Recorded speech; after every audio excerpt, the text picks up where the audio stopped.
Bon, les données que j'ai maintenant, x1 appartient à 2 plus l'infini et x2 appartient à 2 plus l'infini et x1 inférieur à x2. Attention, x1 inférieur à x2, c'est une donnée. C'est-à-dire, on a bien x1, on a forcé cette condition. Il faut que x1 soit inférieur à x2. Et puisque x1 et x2, les deux appartiennent à 2 plus l'infini, donc il faut que 2 soit inférieur à égal à x1 et x1 inférieur à x2. C'est une condition. Attention, il faut toujours signaler le x2 car on en aura besoin. Et c'est quoi notre objectif? Notre objectif, c'est de comparer f de x1 et f de x2. Est-ce que f de x1 est inférieur ou bien supérieur à f de x2? Et attention à l'ordre x1, x2, x1, x2. Très bien. Maintenant, ma fonction est f de x est égal à x carré moins 1. C'est quoi les données? Les données, c'est x1 inférieur à x2. Mon objectif, c'est quoi? X carré, x1 au carré, moins 4, racine, x1, x2 au carré, moins 4, racine, il faut que je... Pourquoi? Car c'est ça, c'est f de x1, et ça, c'est f de x2. Il faut que je compare les deux. Donc, mon objectif, c'est de passer de x1 inférieur à x2 et trouver x1 au carré moins 4 et x2 au carré moins 4. Remarquons une chose. Ici, j'ai x1 et ici, j'ai x1 au carré. Donc, il suffit d'élever x1 au carré pour avoir x1. Si j'ajoute moins 4, j'aurai cette expression-là, x carré, moins 4. Et si j'ajoute la racine, voilà que j'ai trouvé la fonction. Donc, je vais prendre x1 inférieur à x2, c'est une donnée. Et pour arriver ici, je vais prendre x1 au carré et x2 au carré. Or, maintenant, comment il est x1 au carré par rapport à x2 au carré? Et voilà qu'on doit faire maintenant appel aux notions de base qu'on a déjà vues dans l'ordre de R. Si x1 est positive, x1 et x2, elle aussi, il est positive, et positive, c'est-à-dire la valeur. Donc, le carré d'un nombre positif, il est inférieur. x1 inférieur à x2, donc x1 au carré est inférieur à x2 au carré. Pourquoi? Car x1 et x2, les deux sont positifs. Très bien. Si je retranche ici, moins 4 et ici moins 4, rien ne va changer. x1 au carré moins 4 inférieur à x2 au carré moins 4. Maintenant, je dois appliquer la racine ici et la racine ici et voilà, mon travail est terminé. Mais est-ce que je peux appliquer la racine à une expression qui est négative? Donc, je dois m'assurer que x1 au carré moins 4 est positif et x2 au carré moins pour appliquer la racine. Or, j'ai très bien ici la borne. 2 est inférieur à x1. Donc, x1 au carré moins 2 au carré moins 4 est supérieur à 0. C'est mon domaine de définition. Donc, j'ai bien de la quantité, elle est positive, et cette quantité-là, elle est positive. Donc, je peux facilement appliquer la racine carrée. Ou bien vous étudiez x1 au carré moins 1 et x2 au carré moins 1 en fonction de cette égalité-là. Et vous allez trouver que c'est positif. Et c'est quoi ça? C'est f de x1.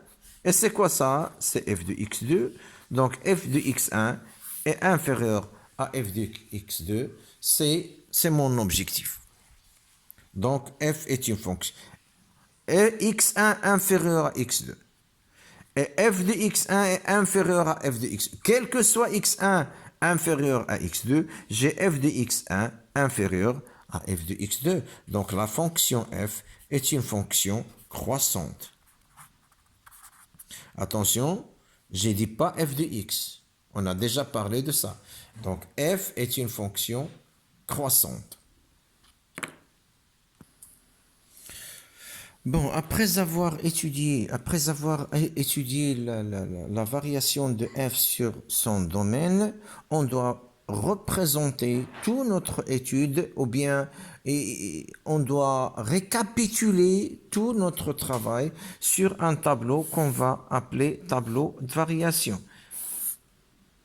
Supposons que j'ai mon domaine de définition ici et ma fonction ici. Si ma fonction est croissante dans son domaine de définition, je vais la représenter comme ça.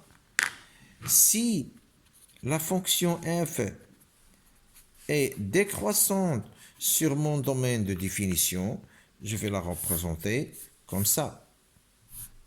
Ça, c'est le domaine de définition. Je vais la représenter comme ça. Une flèche vers le haut, ça veut dire ma fonction, elle est croissante dans son domaine de définition. Et ici, elle est décroissante. Et si j'ai fait mon étude et j'ai remarqué qu'entre moins l'infini et a, par exemple, j'ai ici b, c et plus l'infini,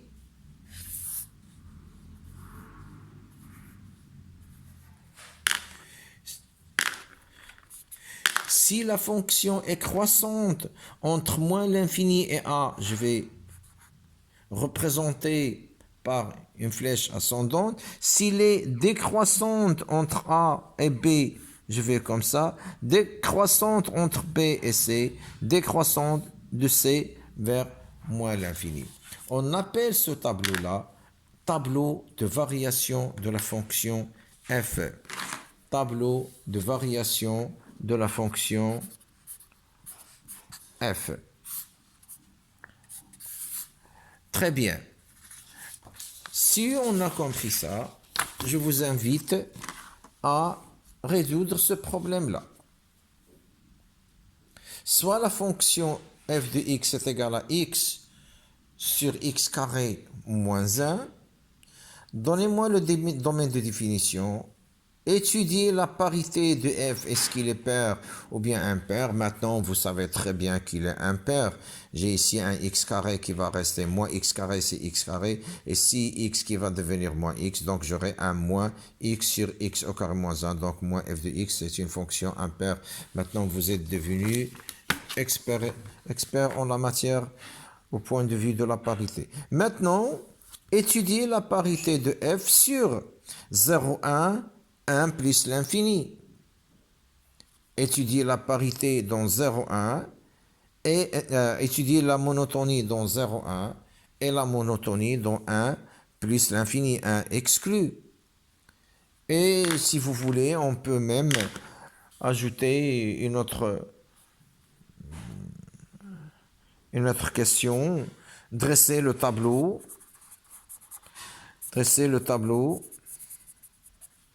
de variation de la fonction f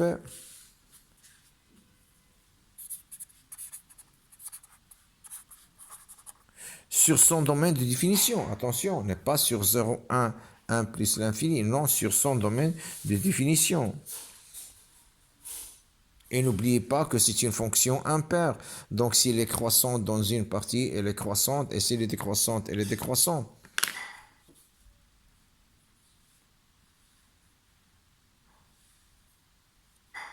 Et ce sera tout pour aujourd'hui.